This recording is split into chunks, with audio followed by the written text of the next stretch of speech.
teman-teman, Shalom, selamat datang di Sekolah Minggu Gereja Baptis Pertama Bandung kelas Pratama dan Madya. Sebelum kita memulai Sekolah Minggu kita hari ini, mari kita berdoa terlebih dahulu. Mari kita berdoa.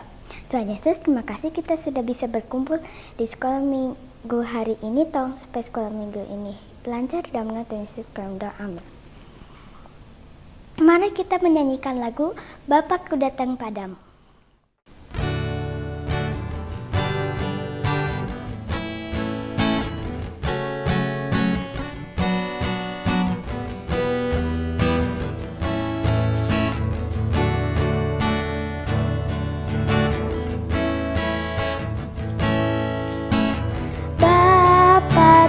Datang padamu, naikkan ucapan syukur atas kasih anugerah-Mu yang indah setiap hari. Pagi hari, siang hari, sore dan malam hari, tak hentinya mengucap syukur atas kebaikan-Mu.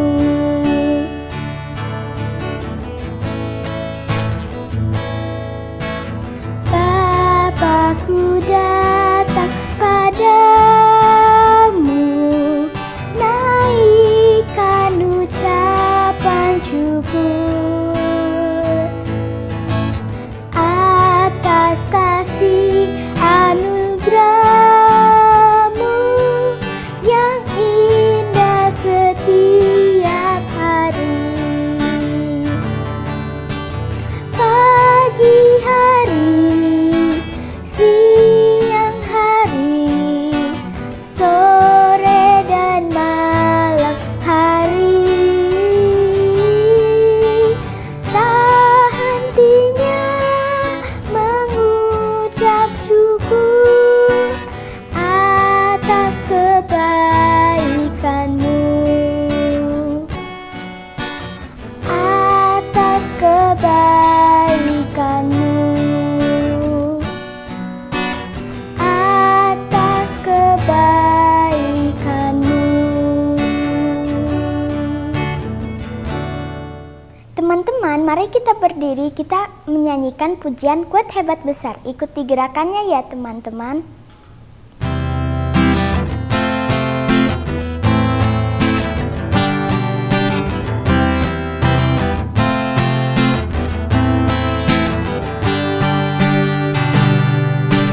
Kuat-kuat yang terkuat, hebat-hebat yang terhebat, besar-besar yang terbesar, itulah Tuhan Yesusku. Kuat-kuat yang terkuat, hebat-hebat yang terhebat, besar-besar yang terbesar, itulah Tuhan Yesusku. Yesus yang terkuat, Yesus yang terhebat, Yesus yang terbesar-besar, tiada tandingannya. Yesus yang terkuat, Yesus yang terhebat, Yesus yang terbesar-besar, tiada tandingannya, tiada tandingannya, tiada tandingannya. Silakan duduk teman-teman, saat ini kita akan mendengarkan firman Tuhan. Mari kita menyanyikan pujian Firman Diberi Agar Kita Tahu.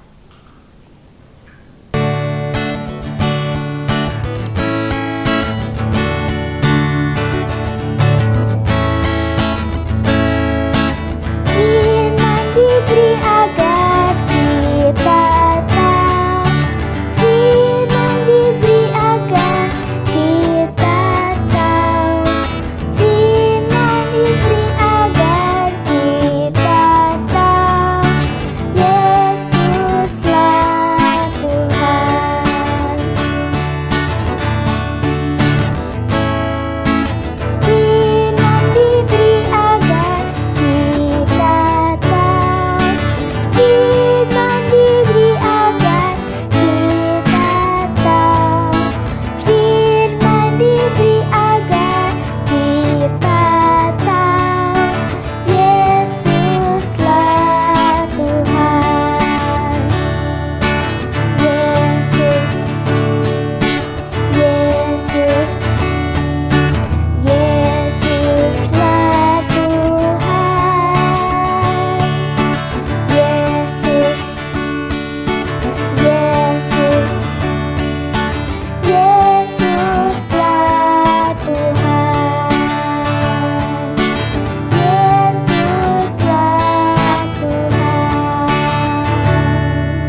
mendengarkan cerita Alkitab, mari kita berdoa. Tuhan Yesus, sekarang kita mau mendengarkan cerita Alkitab. Tolong bukakan hati kita dalam nama Tuhan Yesus, kami berdoa, amin. Selamat pagi adik-adik sekolah minggu. Nah, saat ini kita akan belajar firman Tuhan yang judulnya Kenaikan Tuhan Yesus.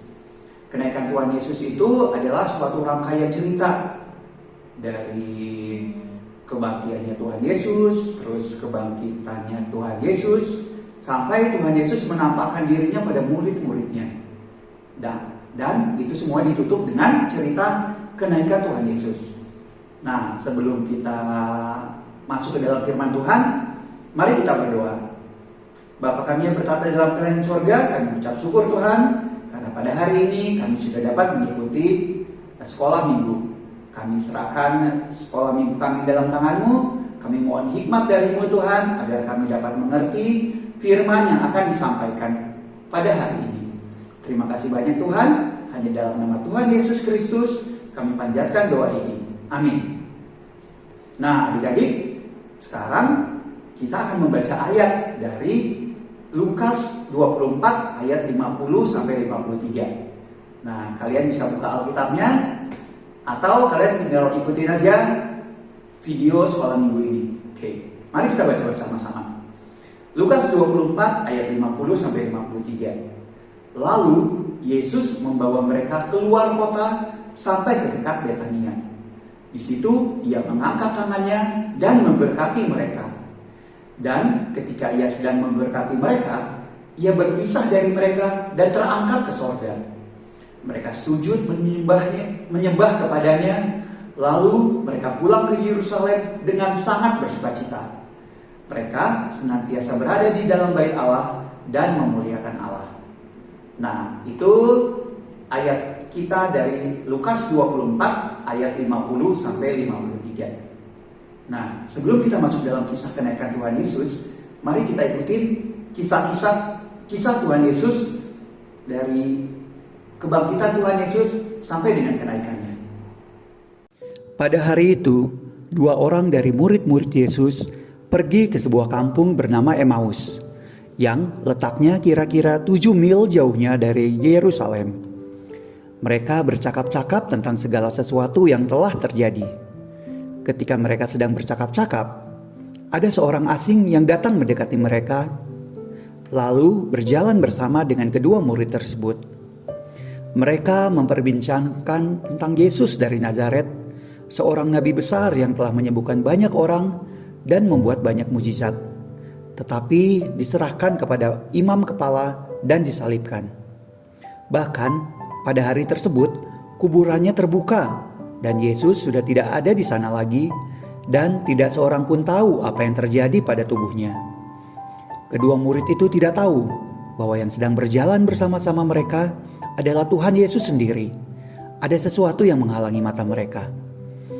Mereka terus berjalan bersama orang asing itu sambil berdiskusi tentang kitab suci. Sesampai di tempat tujuan, kedua murid itu mengajak orang asing itu menginap. Saat mereka makan, orang asing itu memecahkan roti lalu membagikan kepada para murid itu. Saat itulah mereka baru sadar siapa orang yang telah berjalan bersama mereka. Orang itu ternyata Tuhan Yesus. Dari sini kita bisa belajar bahwa seseorang bisa disebut sebagai pengikut Kristus adalah dari perbuatannya. Murid-murid itu dapat mengenali Tuhan Yesus dari perbuatan yang dilakukan oleh Tuhan Yesus. Lalu mereka menceritakan kabar tersebut kepada murid-murid yang lain. Saat mereka sedang bercakap-cakap tentang hal itu, tiba-tiba terdengar suara yang sangat mereka kenal berkata, "Damai sejahtera bagi kamu." Mereka sangat terkejut dan takut, bahkan menyangka mereka melihat hantu saat Tuhan Yesus berdiri di tengah-tengah mereka. Yesus berkata, "Jangan ragu, lihat tangan dan kakiku. Rabalah, apakah hantu memiliki daging?" Kemudian Yesus berkata, "Apakah ada makanan di sini?" Karena dia lapar. Lalu mereka memberikan goreng. Lalu Yesus memakan di depan mereka. Murid-murid sangat bersukacita karena Tuhan Yesus telah bangkit. "Di mana Thomas?" kata murid yang lain. "Dia pasti tidak akan percaya."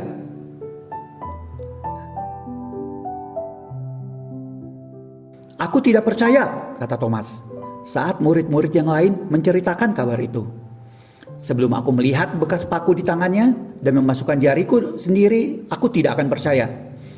Tiba-tiba terdengar suara yang sangat dikenal Thomas berkata, "Damai sejahtera bagi kamu." Lalu Tuhan Yesus berdiri di tengah-tengah mereka. Lalu berkata, "Taruhlah jarimu di sini dan lihatlah tanganku." Dan Thomas pun percaya bahwa Tuhan Yesus telah bangkit.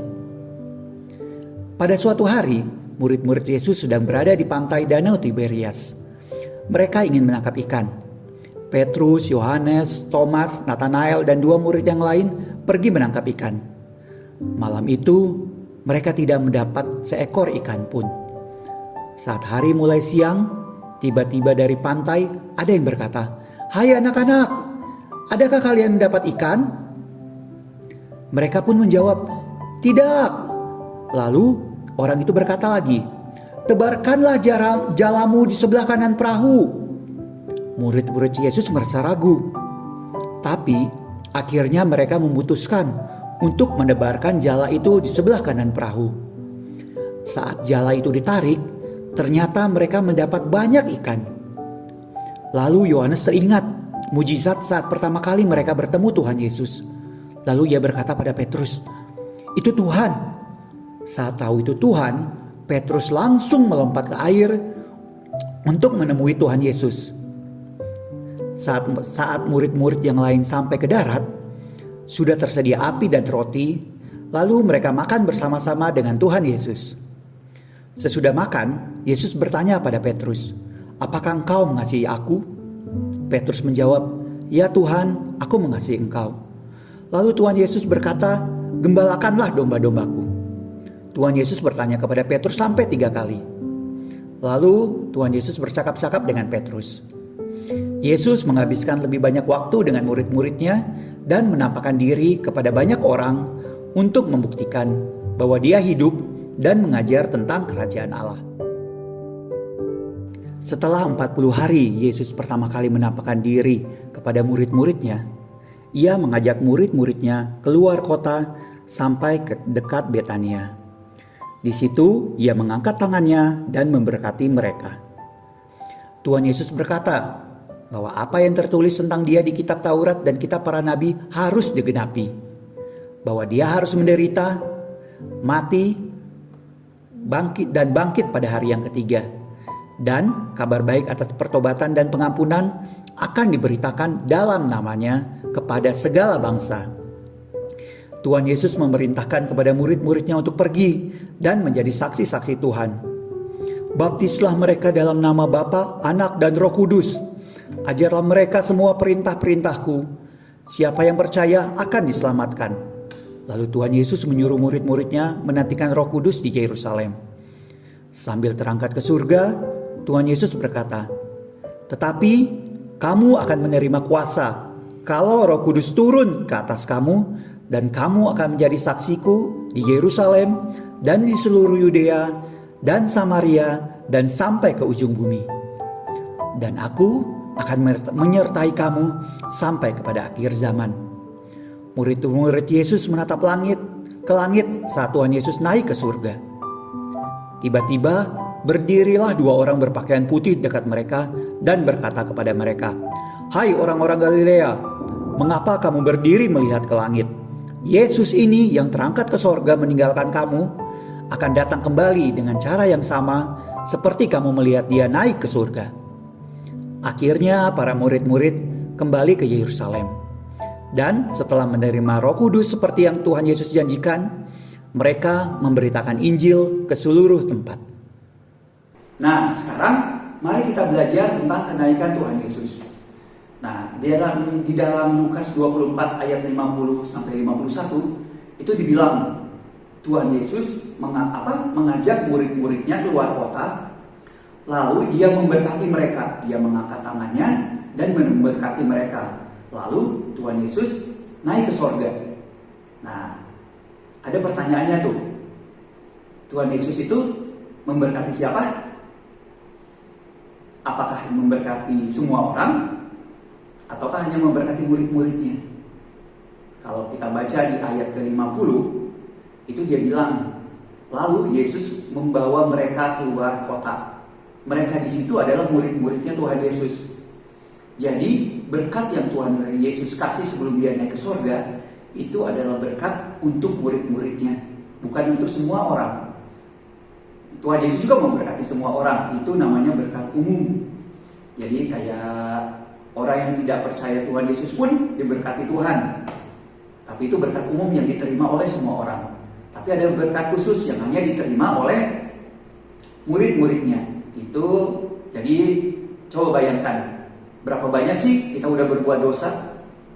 Tuhan Yesus itu, pengampunan yang kita terima dari Tuhan itu nggak terhitung banyaknya. Tuhan Yesus itu membenarkan kita itu banyak salah, kita itu banyak dosa, tapi Tuhan Yesus yang membenarkan. Nah, terus berkat khusus itu juga adalah yang kita dapat tuh, kita diangkat jadi anak-anaknya Tuhan gitu, anak-anak Allah. Jadi kita punya kekuatan tuh untuk mengalahkan dosa. Tuhan Yesus sudah ngalahin dosa tuh. Dia sudah mati dan dibangkitkan. Itu artinya dia sudah mengalahkan maut, dia sudah mengalahkan dosa. Nah, kita diangkat jadi anak Allah. Artinya kita punya kekuatan tuh untuk melawan dosa. Kita umpamanya gini, kita lihat ada barang bagus umpamanya, terus kita ingin ambil. Nah, Tuhan, itu dosa. Kalau orang yang tidak punya berkat khusus dari orang yang bukan anak Allah, mungkin dia langsung ambil. Tapi kalau kita anak Allah, kita jadi diberi kekuatan sama Tuhan untuk kita melawan keinginan untuk mencuri barang itu. Itu artinya kita mengalahkan dosa. Semua anak Allah itu punya kekuatan begitu. Tinggal masalahnya kita mau pakai atau tidak, atau apakah kita pengen hidupnya menyenangkan Tuhan atau tidak. Kemudian setelah murid-muridnya itu dapat berkat dari Tuhan, gimana sih sikap murid-muridnya? Kalau kita baca di ayat ke-52 dan 53, itu bunyinya kayak gini. Mereka sujud menyembah kepadanya, lalu mereka pulang ke Yerusalem dengan sangat bersukacita. Mereka senantiasa berada di dalam bait Allah dan memuliakan Allah. Jadi, apa sih yang respon dari murid-murid Tuhan Yesus setelah mereka diberkati sama Tuhan? Yang pertama, di ayat 52 dia bilang, disebutkan mereka menyembah Tuhan. Jadi karena dia diberkati, mereka menyembah kepada Tuhan. Mereka berdoa pada Tuhan, mereka mengucap syukur pada Tuhan karena mereka sudah diberkati. Jadi kalau kalian juga diberkati sama Tuhan, jangan lupa untuk menyembah Tuhan. Oke, mengucap syukur dan berdoa kepada Tuhan. Kemudian apalagi respon mereka? Respon murid-murid Tuhan Yesus. Nah, di ayat ke-52 juga dituliskan, lalu mereka pulang ke Yerusalem dengan sangat bersukacita. Artinya apa tuh? Jadi setelah murid-murid itu dapat berkat, mereka itu bersukacita, memuji Tuhan. Jadi mereka sangat senang dapat berkat dari Tuhan dan mereka memuji Tuhan. Nah, sama kalian juga kalau dapat berkat dari Tuhan, kalian juga pasti sangat bersukacita. Dan karena kalian bersukacita, kalian wajib memuji Tuhan. Karena itu yang Tuhan inginkan. Kemudian pada ayat 50, apalagi respon mereka? Pada ayat 53 dibilang, mereka senantiasa berada di dalam bait Allah dan memuliakan Allah. Nah, udah jelas kan? Jadi karena mereka diberkati, mereka ke gereja. Mereka senantiasa berada di gereja dan memuliakan Tuhan di gereja. Nah, jadi itu yang harus dilakukan oleh murid-murid Tuhan Yesus. Nah, terus apa aja sih yang bisa kita lakukan kalau kita udah diberkati? Ya wajiblah kita memuji Tuhan, kita wajib menyembah Tuhan, dan kita wajib ke gereja. Nah, kemudian apalagi yang Tuhan, dari cerita ini kita bisa dapat apa lagi? Nah, Tuhan Yesus itu menyuruh murid-muridnya untuk menunggu datangnya penolong yang lain.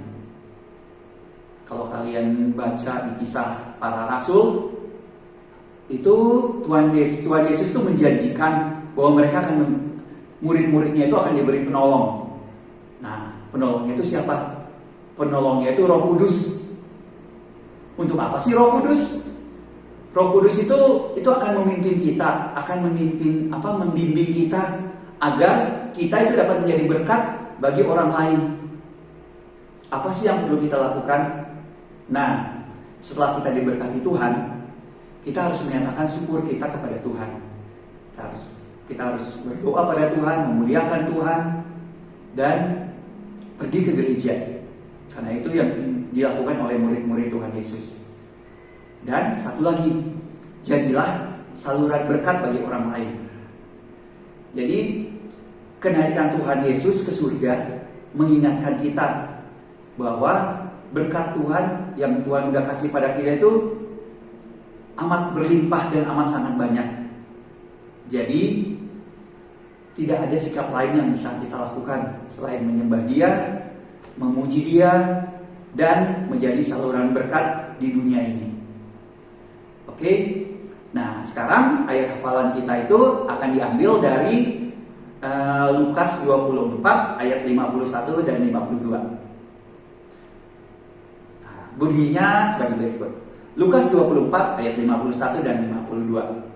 Dan ketika ia sedang memberkati mereka, ia berpisah dari mereka dan terangkat ke sorga. Mereka sujud menyembah kepadanya, lalu mereka pulang ke Yerusalem dengan sangat bersuka cita. Lukas 24 ayat 51 dan 52. Mari kita berdoa. Bapa kami yang bertata dalam kerajaan surga, kami ucap syukur Tuhan, hari ini kami sudah dapat mendengar firman-Mu. Tuhan, kami mohon hikmat dari-Mu, agar firman yang kami dengar dapat menjadi berkat dalam hidup kami, dan dapat menjadi berkat dalam hidup orang lain. Kami berdoa Tuhan, pakai kami, agar kami semua dapat menjadi saluran berkat bagi banyak orang. Terima kasih banyak Tuhan, hanya di dalam nama Tuhan Yesus Kristus, Tuhan dan Juru Selamat kami yang hidup, kami panjatkan doa ini. Amin. Nah, sampai jumpa, selamat hari Minggu. Sekarang kita akan memberikan persembahan teman-teman dapat memberikan dengan cara memindai atau scan QR code yang ada di layar di sini. Namun sebelumnya, mari kita menyanyikan pujian Aku Bawa, Aku Berikan.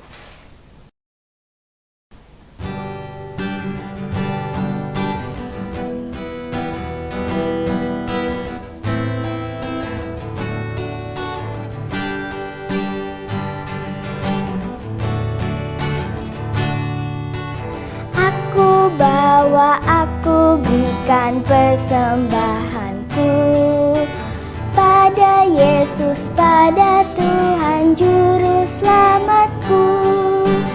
Aku bawa, aku berikan persembahanku pada Yesus, pada Tuhan Juru Selamatku. Sekian sekolah minggu kita hari ini. Tuhan Yesus memberkati. Sampai jumpa minggu depan. Dadah.